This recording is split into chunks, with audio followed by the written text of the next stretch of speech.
I was like, right, look at Thailand, time difference. I used to set my alarm for 3 o'clock in the morning. I'd ring the tailors in Thailand because they don't have websites. They're like, and I was like on Google Maps and I'm looking, I'm clicking, I'm going down all these roads in Thailand. I didn't even know what Thailand looked like until I went onto that. And I'm looking on it and I'm zooming in on their shop front to get their phone number, because in Thailand, a tailor is like what we see sweet shops on our road. There's that many of them. And I'm like, what? That's a whole new experience. Like, I don't have the money to go to Thailand, but I need your products. So 3 in the morning for like weeks, I was setting my alarm 3 in the morning, just ringing Thailand. Yo, I need send me some materials. I don't have money to pay you. Just send me. I'll get you sales. Nah, like, we can't do that. Anyway, one guy, he believes in me. He's like, all right, cool, look, I'm gonna send you some fabrics. He sent me the fabrics. Right, these are amazing. I'm looking at them, I'm thinking, yeah, these fabrics are great. I can do this with this lining, that suit's gonna look amazing. But these fabrics are about this big. They're literally about 3 inches long and about 1 inch high. They're tiny. But me, being a suit man, I'm picturing in my head how that suit's gonna look. But in the back of my mind, I'm going, as I said, as a salesman, I cannot sell a suit from this little fabric. How on earth am I gonna get someone to give me £200, £300, £400 from this little fabric? So I done that research, I found the supplier, and I went to work. And in work, I was working in advertising. I was selling billboards, posters, that sort of thing.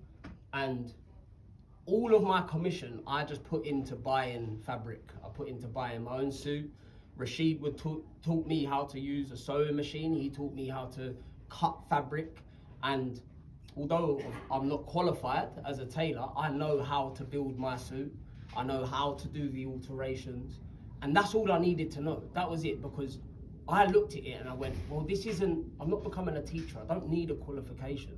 If I know what suit looks good on a man, and I know how I feel when that suit looks good on me, then I can sell that. And that for me was the key. It was like, if I can sell just that feeling good feeling to people who have an interest in looking good in their suits as well, then I've hit the nail on the head. So, as I said, got my suit made, the first suit, I wore it into work, and I've been telling people, this was about a good year now of doing those sessions and, as I said, finding suppliers and so on. And I wore it into work, and the company I was working at, it was a very, very good company. They're a top 10 media owner. But I was not someone that they saw in their plans. So it was a case of, and by all means, I was very good at sales there, that I made my commission, but I made it very clear to them on my yearly review, whatever you call that, I said my goal for this year is starting my own business and leaving. Like, you don't want that in necessarily a team. But I didn't care, because that was my goal. That was what I wanted to do. And I didn't care what anyone felt about it. I'd passed my probation. I know you're not sacking me. I'm the best salesman in this office. And now for those who are not in sales, that may sound quite cocky. Now, if you're in sales, that attitude is what gets you top of the board. That attitude right there will make you commission. So I was going and I was making my commission at work and putting all of that into the business. I then got promoted at work, they made me a team leader, and it was a case of that training that they gave me, a senior management training, and being in boardrooms and looking at P&Ls and looking at all different sorts of aspects to what an SMT team will go through, and directors. I was going, right, I'm going to utilize all of this and just put it into my own business. So again, the different jobs that I'd learned how to sell different products. I worked at Google's top performing digital marketing agency. I learned how to structure an SEO campaign. I learned how to structure a pay-per-click campaign. I looked at all different digital marketing aspects, whether you've got white hat techniques, grey hat, black hat techniques.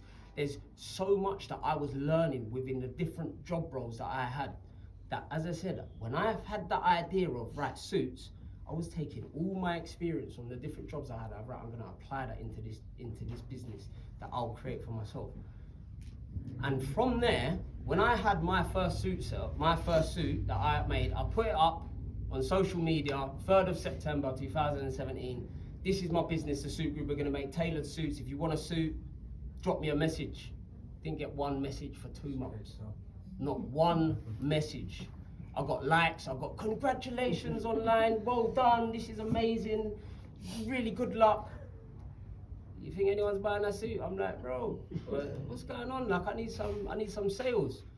And at the time, my cousin's a singer, and I'd go to her events, and my aunt, I'd be banging onto her for ages. This is my business, this is my plan. She's like, how many suits you sold?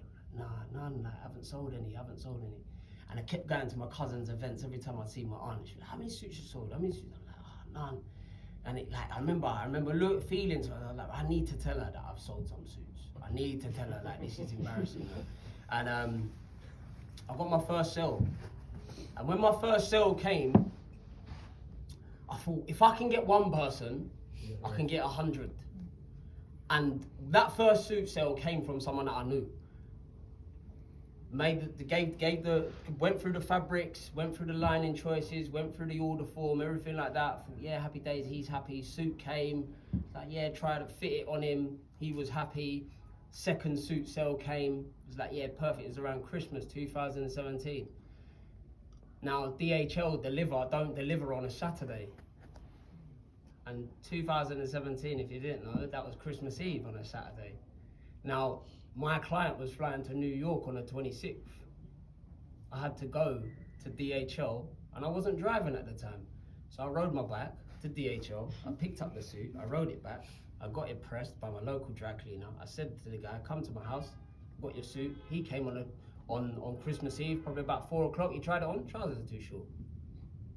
Sat there like, I can't even go to my tailor, like, what's going on? I was like, right, well, Rashid taught me how to do it, let's get cracking. Said, give me 2 hours. I started undoing the trousers, made them a little bit longer, gave it back to him. He's happy. I thought, I can do this. Like, I'm gonna make a business of this. Everyone who's doubted me, forget them, I'm gonna make a business of this. If I can do this, as I said, for one person, for 2 people, I can do it. So I said to myself, get 10 people that you do not know. Get 10 clients that are not family, that's not your cousin, that's not your friend, that has no relationship to you whatsoever, and build a business. And so I thought, right, how do I go and get clients? Bearing in mind, I'm working a full-time job. So it's like, how do I build my client base? So what I would do is, I'd work in the city, and I was working at a company, I remember, right by London Bridge. I'd take in a book of our fabrics and some of our order forms. And what I'd done was I'd walk around at lunchtime, I'd go up to Broadgate Circle, just go up to people and be like, nice suit, I'm a tailor, this is what we do, this is what I do. And I'll tell you a story about a woman, and so that worked. I started getting clients, I'd give them my business card, I started getting some inquiries, I'd turn over some sales. And I remember I got to probably about 7 or 8 clients. And then I was doing my sales outreach, what I call it, on my lunch, walking up to people, giving business cards, and I walked past this person, and he's gone, oh, that's a nice suit. And I thought, in my business plan, I wrote, if anyone says it's a nice suit, you sell to them.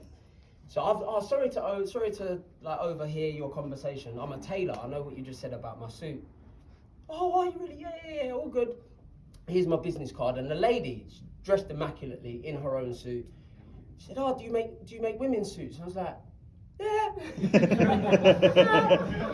Yeah, I made a woman's suit. I'm thinking, what, can I measure her up? Like, I don't even, do you know what I mean? I don't want to, thinking, all right, cool. Anyway, so she's like, look, take my number. This is my office round the corner in Bank. I was like, yeah, all right, perfect. Anyway.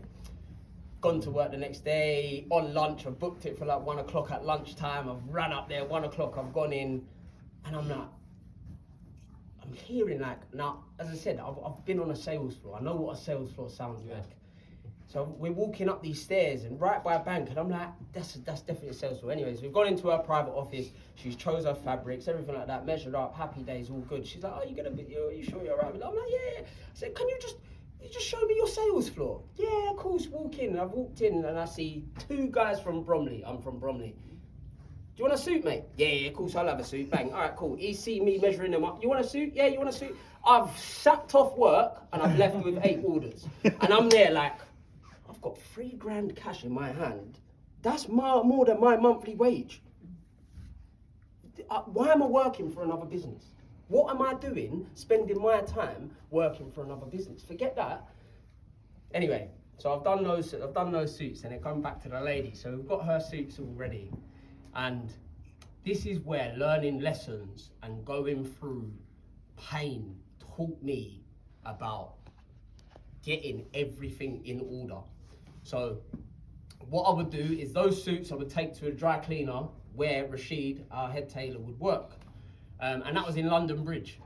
So the suits were pressed, and as I'm sure you all know, when you get something dry clean, they give it to you in the plastic, which obviously has a hole at the bottom, and it's on a metal hanger.